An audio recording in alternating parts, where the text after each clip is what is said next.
Sasa tuangazie taarifa yetu kuu ambapo Rais William Ruto amesema makubaliano baina ya serikali ya taifa na serikali ya kaunti ya Nairobi si uhamisho wa majukumu bali ni ushirikiano wa ngazi hizo mbili za serikali.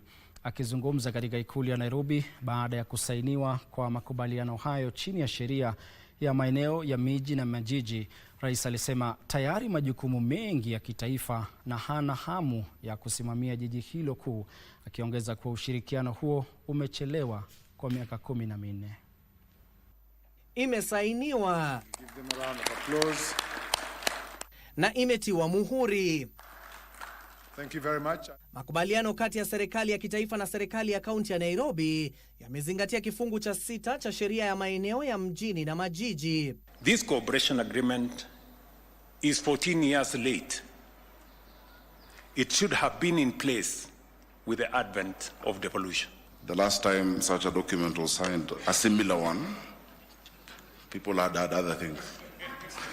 But we've had copious amounts of tea. Kifungu hicho kinasema kwamba ngazi mbili za serikali zitaingia katika makubaliano kuhusu utendakazi wa utoaji wa huduma wa jiji au mji mkuu. That standing carries a serious obligation. A capital city must work.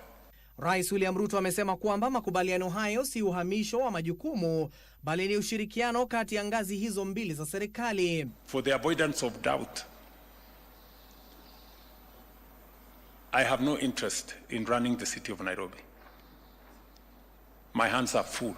This is not a transfer of functions as happened during the NMS time, which was a misadventure that left this city with a 16 billion shillings pending bills whole. Ruto alisema kwamba makubaliano hayo yatawezesha kutolewa kwa mtaji wa kufadhili miradi na mipango muhimu. The package we are discussing here today is a package of 80 billion shillings. Several ministries will be involved in this exercise.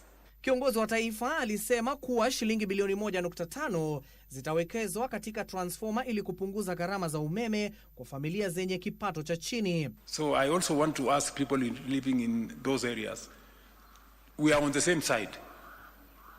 You know, mujue, we are on the same side.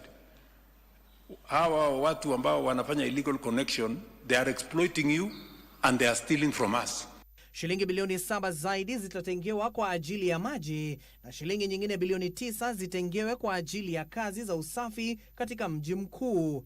The steering committee, which will be chaired by the Prime Cabinet Secretary as the coordinator of national government ministries and agencies, deputized by myself and comprising of cabinet secretaries as well as county staff, will set the overall policy goals and direction. So nawaomba ushirikiano wenu. Mawaziri wako hapa. Huu sio wakati wa kusema nani ni mkubwa kuliko nani. Rais aliendelea kuwakashifu viongozi aliowashtumu kwa kueneza ubaya kuhusu Kenya kwa jumuiya ya kimataifa, akiwahimiza kutafuta na kuleta suluhu mwafaka. Rais William Ruto amewahimiza wawakilishi wadi wa jijini Nairobi kupitisha mswada huo ili kuboresha utoaji huduma. Abdiaziz Hashim kutoka ikulu Darubini.